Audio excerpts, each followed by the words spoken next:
फसलू अहल ज़िक्र इन कुंतुम ला तालमून, ला तालमून का लफ्ज़ बता रहा कि ये यालमून लोग हर चीज, हर अशियाओं को दिया, हर शय अपने जिद से पहचानी जाती है। जब अल्लाह फरमाते हैं कि तुम ला तालमून हो तो अहले ज़िक्र से पूछो, तो इनका यालमून होना जरूरी हो गया। उसलूब बयान कुरान, उसलूब कुरान के से ये पता चल गया था, लेकिन फिर भी मुफस्सिरीन ने उसकी वजाहत कर दी कि अहले ज़िक्र जिन पर अल्लाह ताला की शान मोहब्बत वाले।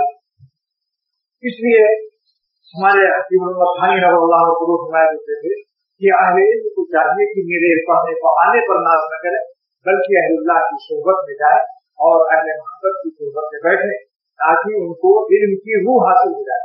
मौलाना ज़फ़र अहमद उस्मानी रहमतुल्लाह अलैह ने जामिया अशरिया लाहौर में अपने बुखारी शरीफ के वक्त में ये हिदायत की कि ऐ उलमा हज़रात, आज आप आलिम हो गए, बुखारी पढ़ ली, दौरा खत्म हो गया, लेकिन इस बुखारी की भी एक रूह वो है अहलुल्लाह की सोहबत में जाओ, ताकि अल्लाह की मोहब्बत से, कुतुब से, दीनी कुतुब से आमाल और दीनी इस्लाम की कमियात मिलते हैं।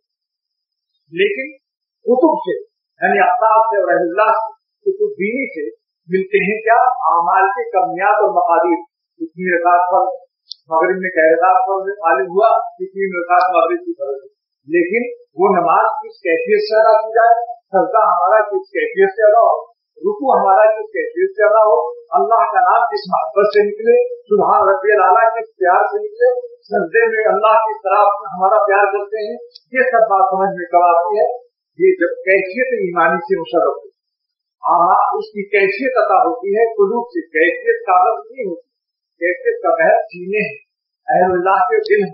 लिहाजा कुतुब से हकीम उम्मत ने उससे किसी ने पूछा हज़रत थानवी रहमतुल्लाह अलैह से कि आपके उलूम में ये बरकतें कहाँ से आए? तो फरमाया कि भाई क्या पूछा गया, क्या आप बहुत ज्यादा कुतुब बीनी करते हैं? तो फरमाया कि नहीं, वही दर्स निज़ामिया पढ़ाता आया है, लेकिन तुम लोग खाली कुतुब बीनी करते हो, मैंने कुतुब बीनी भी की, बड़े खास हो कुतुब बीनी, यानी कुतुब अल्लाह वालों को देखा। और हमारे कुतुब कौन है? हाजी इमदादुल्लाह साहब, हाजी मुफ्ती रहमतुल्लाह अलैह, मौलाना याकूब साहब नानवी रहमतुल्लाह अलैह, मौलाना रशीद अहमद गंगोही रहमतुल्लाह अलैह, इन हज़रात की इजाज़त से